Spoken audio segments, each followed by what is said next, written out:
Alright guys, it's 101 here, and today, first things first, I'm going to show you a new construction in my single player world. It is huge and completely pointless actually. Here it is. It doesn't look terribly huge, to be honest. It's a tower, it's about 20 by 20 by 80, and it is packed full of melons. I wouldn't call it a massive project, but it is incredibly dense.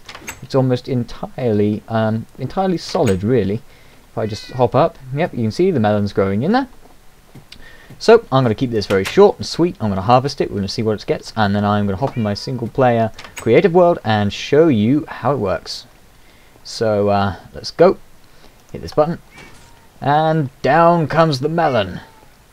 Hundreds upon hundreds of melon stacks.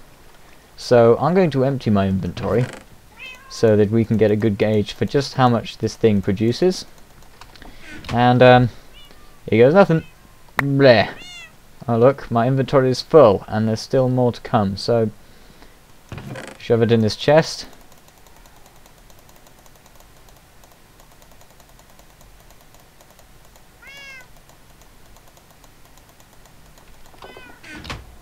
And pick up the rest.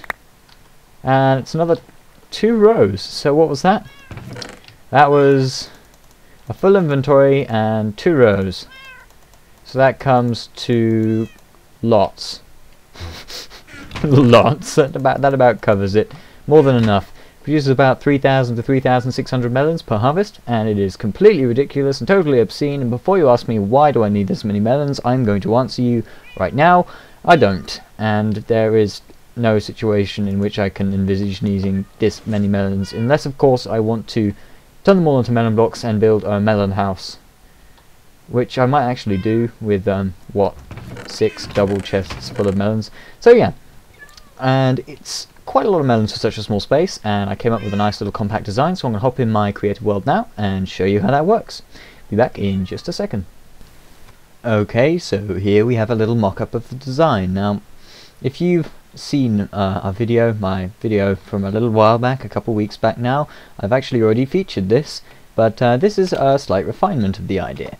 So essentially what it is it's divided into cells like this, each with 4 plants in it. The cell is only 2 squares high, and is powered by a torch tower, and this is great because it means we can stack these cells next to each other, and they will only use up a teeny tiny amount of redstone, because of course each time you add a cell it can share a torch tower. So the larger you make each level, the bigger the grid of cells at each level, the more redstone efficient the thing is going to be, and it's going to converge on one piece of redstone dust per piston.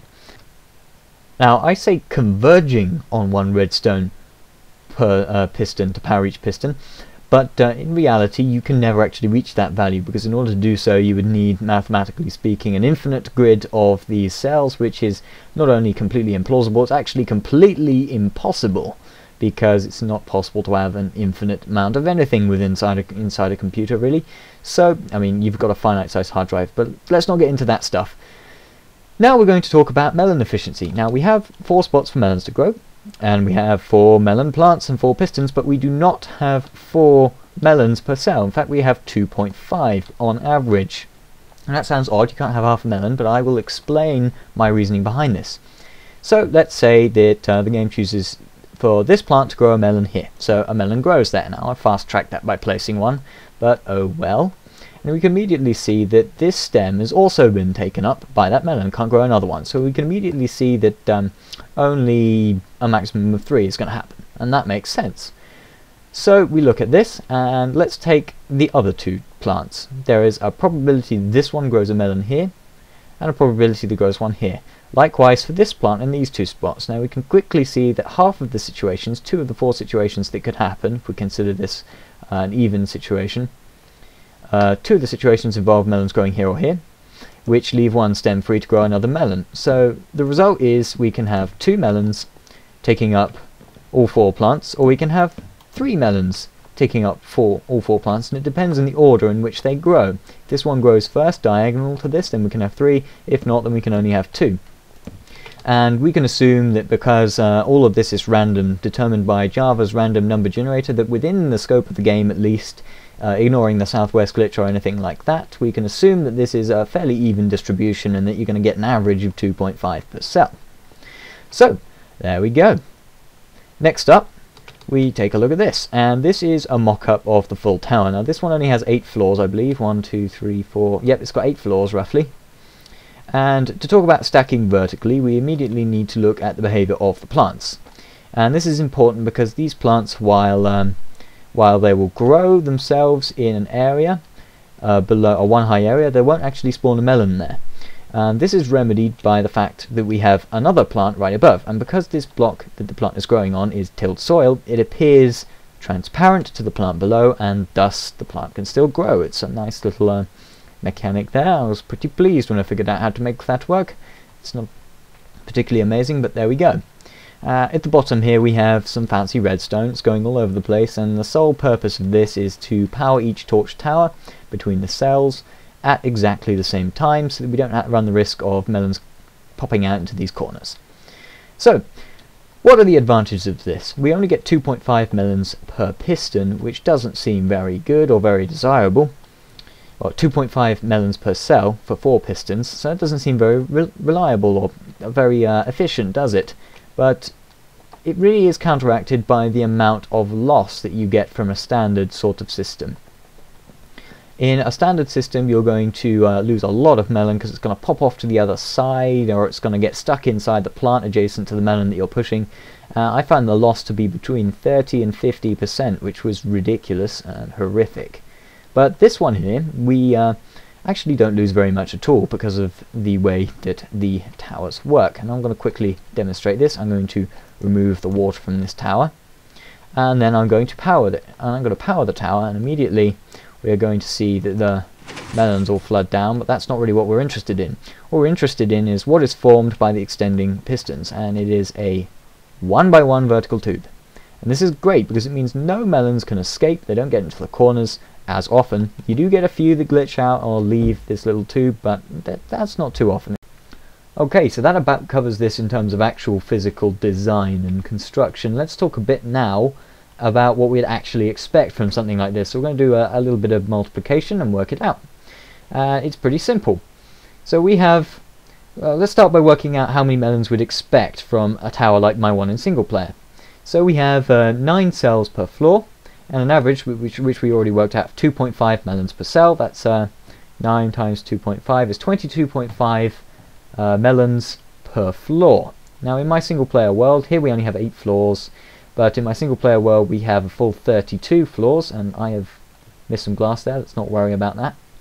Anyway, we have 32 floors, and 22.5 times 32, the number of total melons, is 720 melons, which is a lot. It's quite a lot indeed, but that's not actually the number we get in the end, because more than one melon slice comes out of each melon. And we can work that out very simply. The wiki says that we get between 3 and 7 melon slices per melon. We just average 3 and 7. 3 plus 7 is 10, divided by 2 is 5, so that's an average of 5 slices per melon.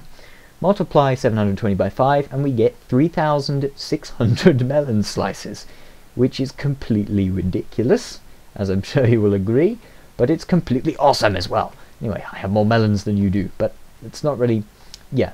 What's more interesting about this actually is the way it compares with what we actually got, and we can actually use that to work out those two numbers. We can use them to work out how much is lost, or the sort of average of how much you'd expect to be lost. So we actually got, I put it up on screen earlier, 3,436 melons from one harvest.